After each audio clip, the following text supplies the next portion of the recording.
Les frères Grimm, la chouette.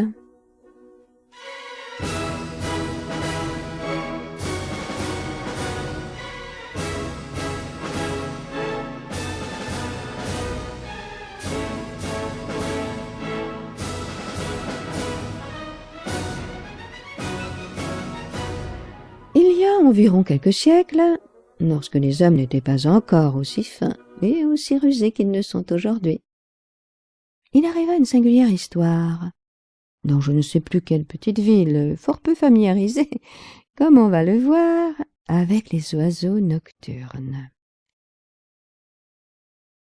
À la faveur d'une nuit très obscure, une chouette, venue d'une forêt voisine, s'était introduite dans la grange d'un habitant de la petite ville en question. Et, quand reparut le jour, elle n'osa pas sortir de sa cachette, par crainte des autres oiseaux, qui n'auraient pas manqué de la saluer d'un concert de cris menaçants. Or il arriva que le domestique vint chercher une botte de paille dans la grange. Mais à la vue des yeux ronds et brillants de la chouette tapie dans un coin, il fut saisi de frayeur.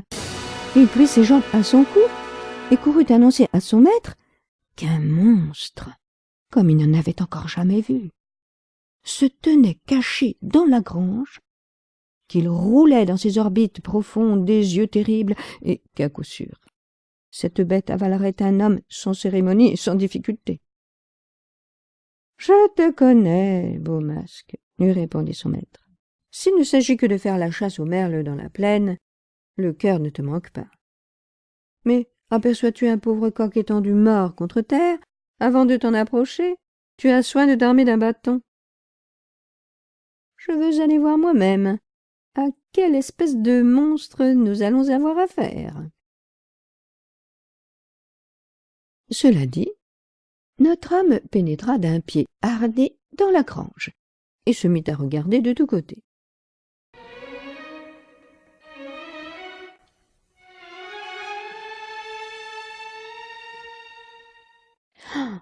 Il n'eût pas plutôt vu de ses propres yeux l'étrange et horrible bête qu'il fut saisi d'un effroi pour le moins égal à celui de son domestique.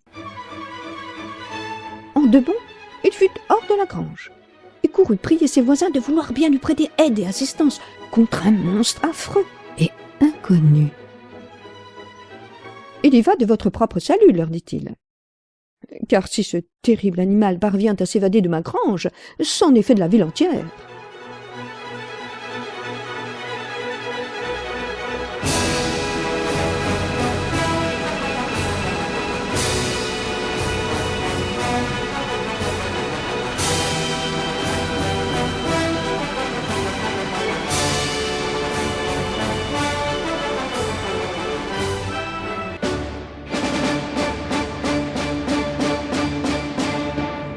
En moins de quelques minutes, des cris d'alarme retentirent par toutes les rues.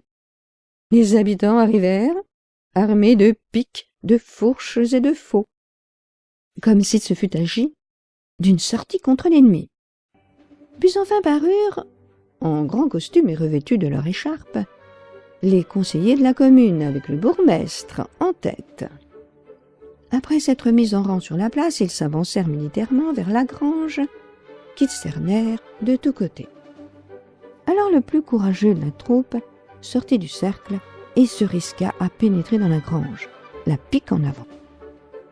Mais on l'en vit ressortir aussitôt à toutes jambes, pâle comme la mort et poussant de grands cris. Deux autres bourgeois intrépides osèrent encore après lui tenter l'aventure, mais ils ne réussirent pas mieux.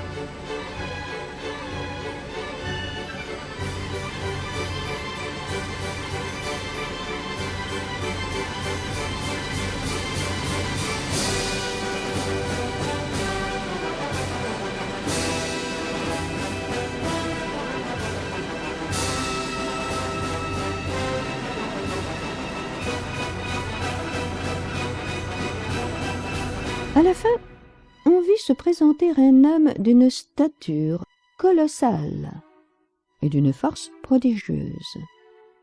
C'était un ancien soldat qui, par sa bravoure, s'était fait une réputation à la guerre. « Ce n'est pas en allant vous montrer les uns après les autres, dit-il, que vous parviendrez à vous débarrasser du monstre. Il s'agit ici d'employer la force. Mais je vois avec peine que la peur a fait de vous autant de mauviettes. » Cela dit, notre valeureux guerrier se fit apporter cuirasse, glaive et lance, puis il s'arma en guerre. Chacun vantait son courage, quoique presque tous fussent persuadés qu'il courait à une mort certaine. Les deux portes de la grange furent ouvertes, et l'on put voir alors la Chouette, qui était allée se poser sur une poutre du milieu. Le soldat se décida à monter à l'assaut. En conséquence, on lui apporta une échelle qu'il plaça contre la poutre. Au moment où il s'apprêtait à monter, ses camarades lui crièrent en chœur de se conduire en homme. Puis ils le recommandèrent à Saint-Georges qui, chacun le sait, dompta jadis le dragon.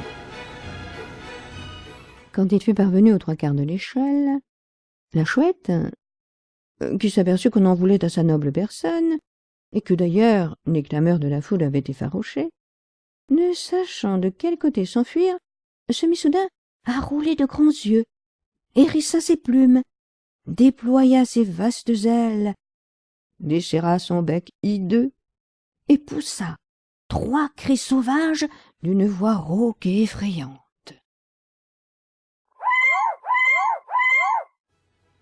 « Frappez-la de votre lance !» s'écrièrent au même instant du dehors les bourgeois électrisés. « Je voudrais bien vous y voir à ma place, » répondit le belliqueux aventurier. « Je gage qu'alors vous ne seriez pas si brave. » Toutefois, il monta encore d'1 degré sur l'échelle. Après quoi, la peur s'empara de lui, si bien qu'il lui resta tout au plus assez de force pour redescendre jusqu'en bas.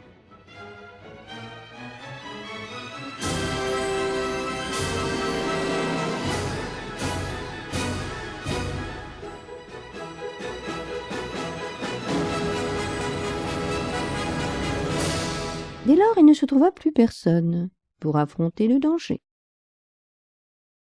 Au moyen de sa seule haleine, et par la fascination de son regard, disaient-ils tous, cet horrible monstre a pénétré de son venin et blessé à mort le plus robuste d'entre nous. À quoi nous servirait donc de nous exposer à une mort certaine? D'accord sur ce point, ils tinrent conseil à l'effet de savoir ce qu'il y avait à faire pour préserver la ville d'une ruine imminente. Pendant quelque temps, tous les moyens avaient été jugés insuffisants. Lorsqu'enfin, par bonheur, le bourgmestre eut une idée. « Mon avis est, dit ce respectable citoyen, que nous dédommagions, au nom de la commune, le propriétaire de cette grange, que nous lui payions la valeur de tous les sacs d'orge et de blé qu'elle renferme, puis que nous y mettions le feu aux 4 coins, ce qui ne coûtera la vie à personne. Ce n'est pas dans une circonstance aussi périlleuse qu'il faut se montrer avare des deniers publics. Et d'ailleurs, il s'agit ici du salut commun. » L'avis du bourgmestre fut adopté à l'unanimité. En conséquence, le feu fut mis aux 4 coins de la grange, qui bientôt fut entièrement consumée, tandis que la Chouette s'envolait par le toit.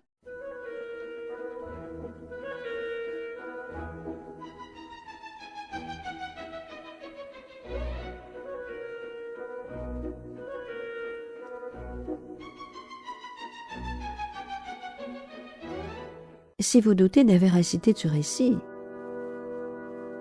allez sur les lieux et vous en informez vous-même.